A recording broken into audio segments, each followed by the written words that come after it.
Pemirsa, serangan yang dilancarkan Iran terhadap Israel mendorong anggota Parlemen Amerika Serikat melakukan tindakan. Sebanyak 90 anggota parlemen di Kongres Amerika Serikat mendorong Ketua DPR Amerika Serikat Mike Johnson untuk segera mengajukan RUU pendanaan asing yang mencakup bantuan sebesar 14 miliar dolar kepada Israel. Sementara itu, terpisah pejabat tertinggi Partai Demokrat di DPR, Hakim Jeffries meminta meloloskan RUU pendanaan asing senilai 95 miliar dolar untuk bantuan Ukraina dan Israel. Agar sebuah RUU menjadi undang-undang di Amerika Serikat, rancangan undang-undang tersebut harus disetujui oleh Senat dan DPR serta ditandatangani oleh Presiden. Diketahui, Iran melancarkan serangan pertamanya ke wilayah Israel pada Sabtu 13 April 2024 malam. Teheran mengatakan pihaknya melakukan serangan itu sebagai respon atas serangan Israel terhadap konsulat Iran di Suriah pada 1 April 2024. Sementara itu, sejauh ini Amerika Serikat telah membantu Israel menghancurkan puluhan drone dan sedikitnya 6 rudal balistik yang dilancarkan dari Iran dan Yaman. Hal ini disampaikan oleh Komando Pusat Amerika Serikat pada Senin. Menurutnya, pasukan Amerika Serikat menghancurkan 80 drone serang satu arah, termasuk 7 UAV yang ditargetkan di darat sebelum diluncurkan.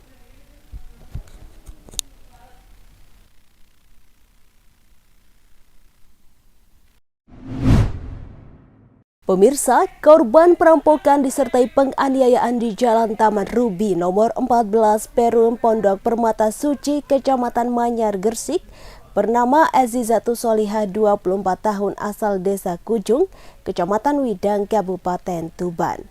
Saat kejadian, Azizatus tinggal seorang diri. Rekan perempuannya yang tinggal bersama saat kejadian sedang mudik. Selama ini tinggal berdua, mengontrak rumah di Jalan Ruby nomor 14 kurang lebih 6 bulan.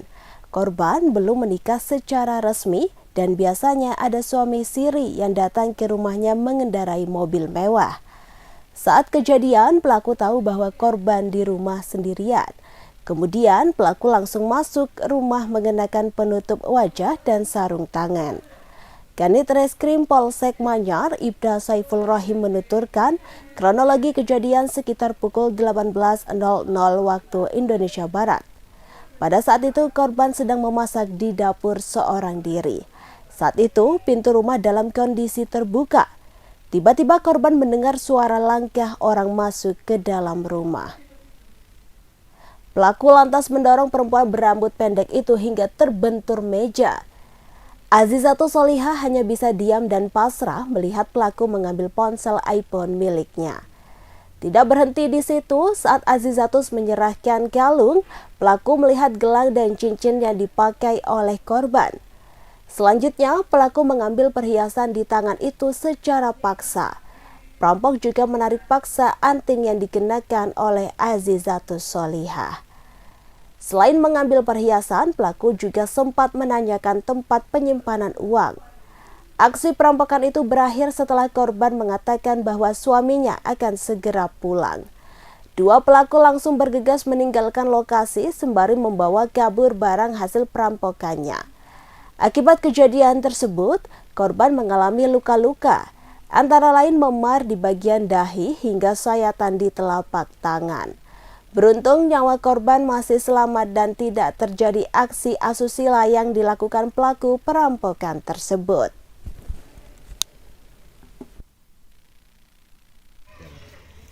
Untuk kejadiannya sekitar, saya belum tahu pasti sih infonya kan, masalahnya saya kan baru datang dari mudik itu jam 7 malam, terus dapat info dari suaminya korban itu ada berita perampokan. Terus yang dimintai sama suaminya korban itu rekaman CCTV. Setelah itu semua sudah koordinasi sama warga. Untuk kejadiannya belum tahu pasti sih Pak ya, jam berapa. Terus informasinya juga belum tahu pasti juga. Karena ini bersifat untuk perampokan dan menggunakan kekerasan, ada senjata tajamnya.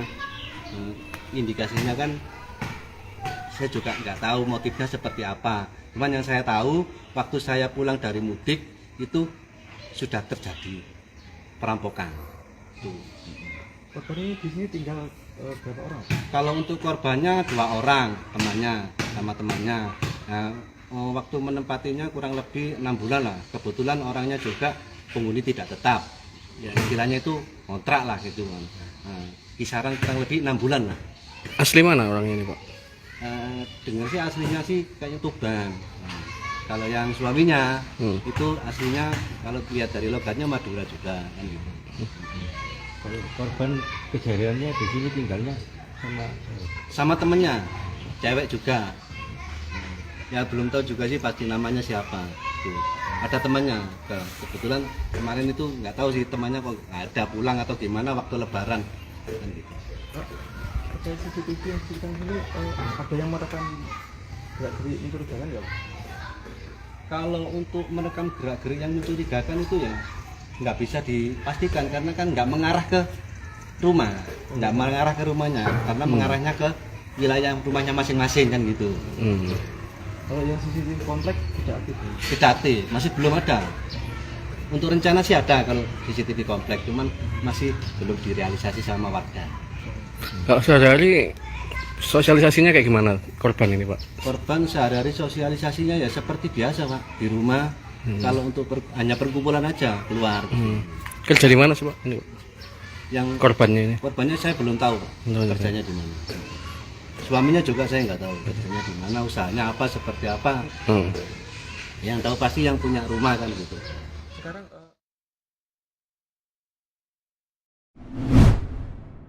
Pemirsa, ada yang berbeda di Madrasah Ibtidaiyah atau MI Ma'arif Setono Ponorogo Selasa 16 April 2024 pagi. Siswa MI Ma'arif Setono datang ke sekolah tidak sendiri. Terlihat mereka datang bersama dengan orang tua mereka. Kepala MI Ma'arif Setono Muhammad Mansur mengaku bahwa open school atau open madrasah memang kegiatan tiap tahun, di mana menjalin silaturahmi kepada anak didik dan wali murid. Dan berikut laporan selengkapnya.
kita memegang. Iya, oke sih. Tak ambil gambar saya ya Mas ya.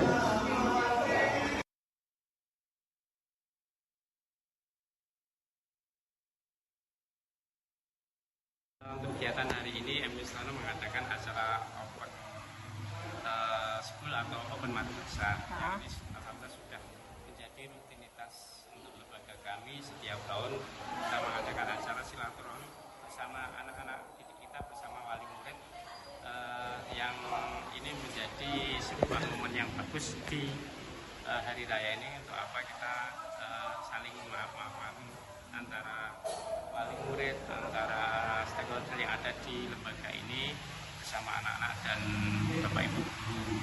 Ini merupakan hal yang penting karena kita pasti yang namanya manusia juga tidak luput dari yang namanya khilaf dan kesalahan serta bisa sama manusia. Jadi pada hari ini kita mengadakan acara ini untuk saling maafkan dan kita momen yang kita laksanakan pada hari Selasa ini. Hari pertama masuk sekolah ya Pak ya? Iya. Ini kenapa kok memilih bergantian? Kan bergantian ya, kelas 1 pagi, kemudian nanti per 1 jam kalau nggak salah, kenapa Pak? Kita jadwal seperti ini biar kondusif, jadi biar tidak bersama-sama bareng-bareng akhirnya kurang kondusif.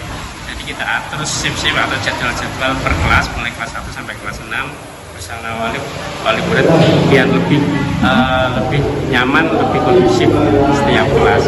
Setelah itu kita adakan salam-salaman dan buka bersama. Kenapa kok melibatkan wali murid? Karena biasanya di sekolah itu kan hari pertama ya salam-salaman, tapi kan cuma guru sama murid lah. Di MI Ma'arif Setono ini tadi saya lihat ada wali murid juga datang. Kenapa Pak?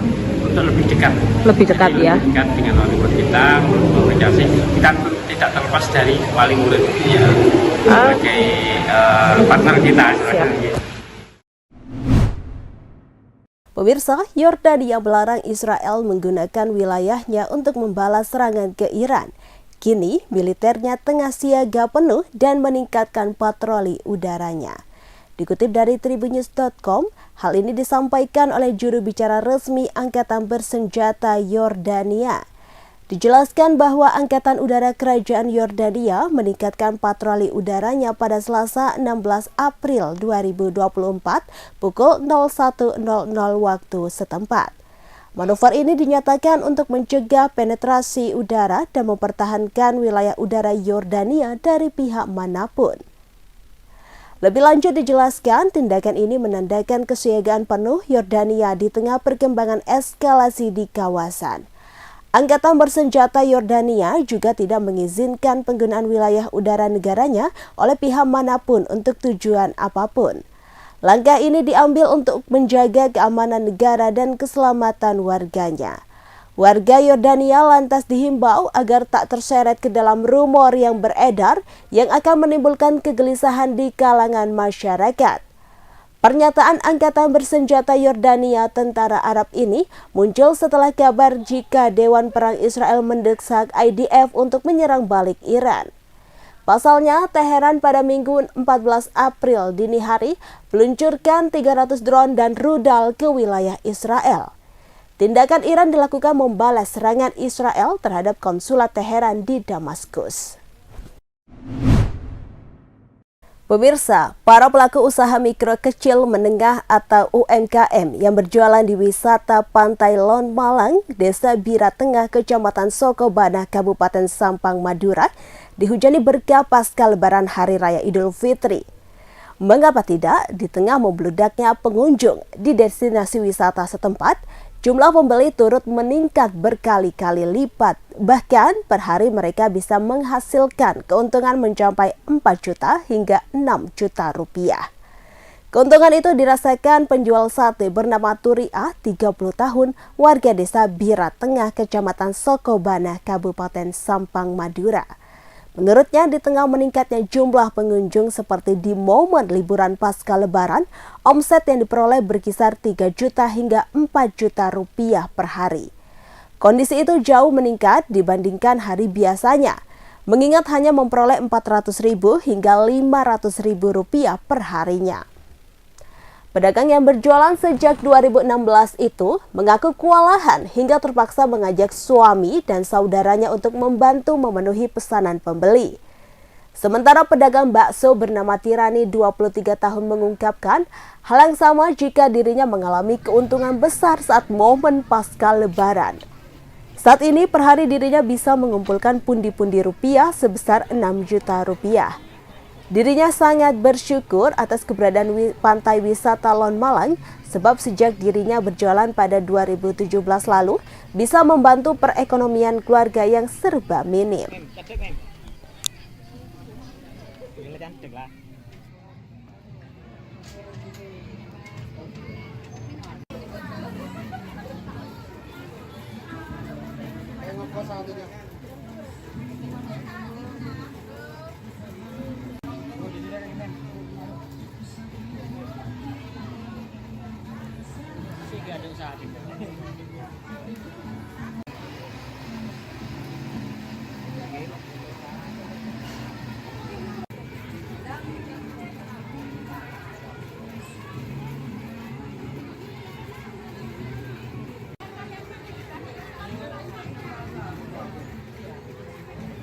Berapa lama berjualan, Pak? Alhamdulillah semenjak Lon Malang dari 2018 saya sudah berjualan di sini di UMKM Lon Malang.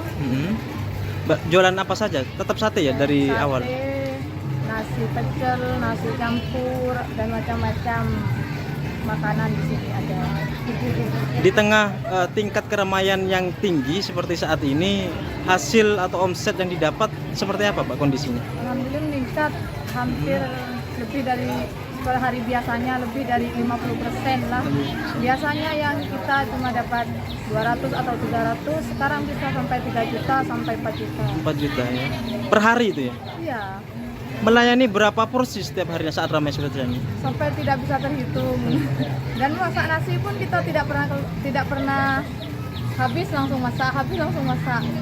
Tidak pernah berhenti semenjak ada semenjak preman dari hari Lebaran sampai hari ini. Pernah kewalahan nggak melayani? Setiap hari kewalahan. Kalau hari biasanya Ya, berapa? terkadang cuma weekend saja sama hari-hari libur. Karena hari biasa itu tidak menentu. Terkadang ada dari sekolah, ada jalan-jalan dari TK, itu baru ramai. Nah, di saat ramai seperti ini ada penambahan ini nggak yang kerja nggak? Ya, sampai penambahannya sampai 2 orang. Biasanya berapa? Biasanya saya bisa handle sendiri. Sendiri berarti? Ya, Berarti 3 orang? Nah, sekarang bisa 3 sampai 4 orang. Biasanya sampai berapa hari premanan seperti saat ini? Kadang sampai 1 minggu, kadang lebih. Pasca lebaran ya? Tergantung dari libur, kadang libur anak sekolah, kadang libur kantor. Tergantung dari panjangnya liburan anak dari luar, dari kantor-kantor. Pemirsa, mobil rombongan pengantin terjun ke jurang sedalam 50 meter di Dusun Sambeng, Desa Banjar, Kecamatan Panggul, Kabupaten Trenggalek, Senin 15 April 2024. Akibat insiden ini, seorang penumpang meninggal dunia. Mobil yang terjun ke jurang ini adalah Mitsubishi Kuda Nopol B 2565 BVB. Kanit Gakum Satlantas Polres Trenggalek Ibda Edi Wasono menuturkan, laka lantas tunggal tersebut terjadi setelah mobil yang dikemudikan oleh Tris Budi Triyono, 62 tahun pulang dari arah Kecamatan Munjungan. Mobil tersebut berisi 5 orang, seorang sopir dan 4 orang penumpang. Mereka dalam perjalanan pulang setelah mengantar pengantin dari Kecamatan Munjungan. Saat di perjalanan, sang sopir sudah ditegur oleh warga yang berpapasan di perjalanan bahwasannya kampas rem mobil tersebut berbau. Saat jalanan menurun, mobil rombongan dari Brebes, Jawa Tengah tersebut mengalami remblong sehingga laju mobil tidak dapat dikendalikan. Akibat insiden tersebut, seorang penumpang atas nama Sri Hartini 60 tahun meninggal dunia. Sedangkan mobil yang terperosok jurang tersebut harus dievakuasi petugas dibantu oleh masyarakat setempat. Di jurang Tanjakan Bulu.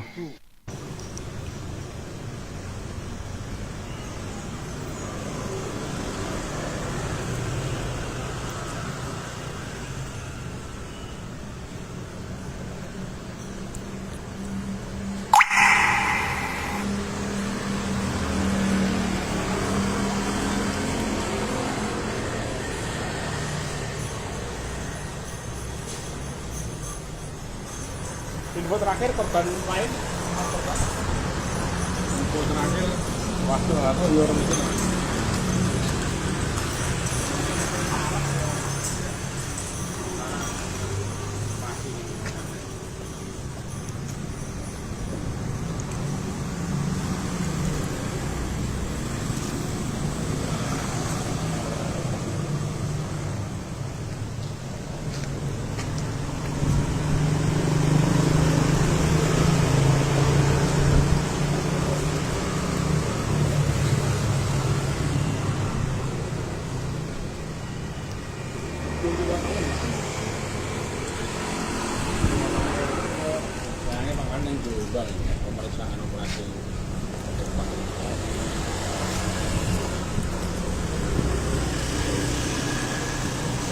Selamat siang Tribuners.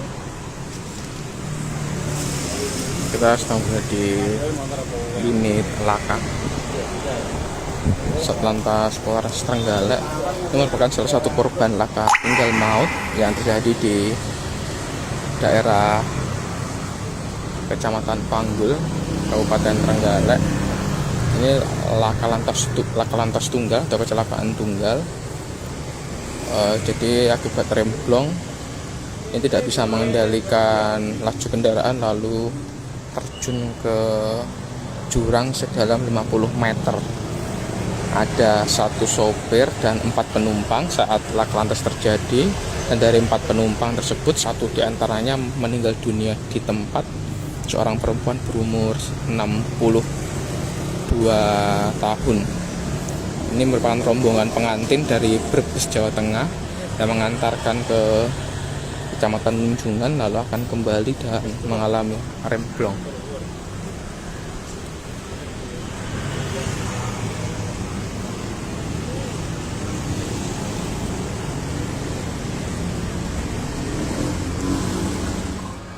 Ya, terima kasih Mas. Jadi perlu kami laporkan, perlu kami sampaikan bahwa kemarin hari Senin tanggal 15 April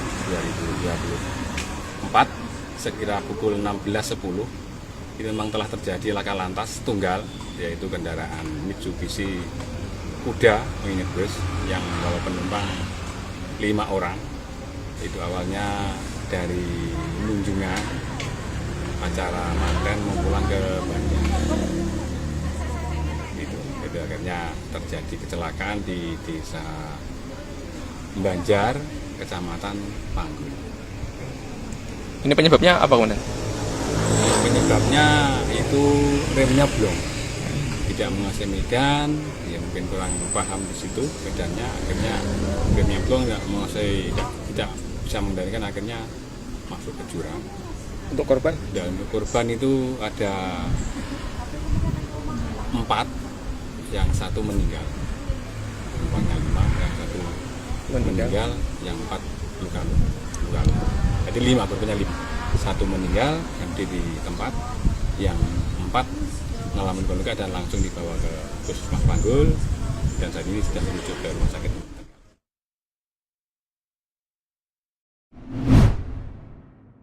Juru bicara KPK Ali Fikri mengkonfirmasi bahwa Bupati Sidoarjo Gus Muhdlor alias Ahmad Muhdlor Ali menjadi tersangka kasus dugaan korupsi. Bupati Sidoarjo Gus Muhdlor diduga terlibat tindakan rasuah dengan menerima dan memotong uang dari lingkungan Badan Pelayanan Pajak Daerah atau BPPD Sidoarjo. Penetapan tersangka Bupati Sidoarjo ini tak lepas dari analisa dari keterangan yang diberikan oleh saksi, tersangka serta alat bukti yang diterima oleh penyidik. Ali mengatakan pihaknya akan mengabarkan lebih lanjut perkembangan perkara Gus Muhdlor secara bertahap.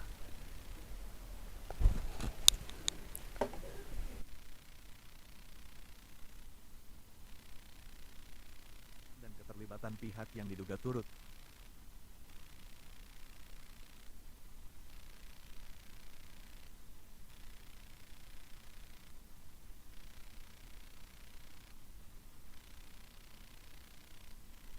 Download Tribun X sekarang, menghadirkan lokal menjadi Indonesia.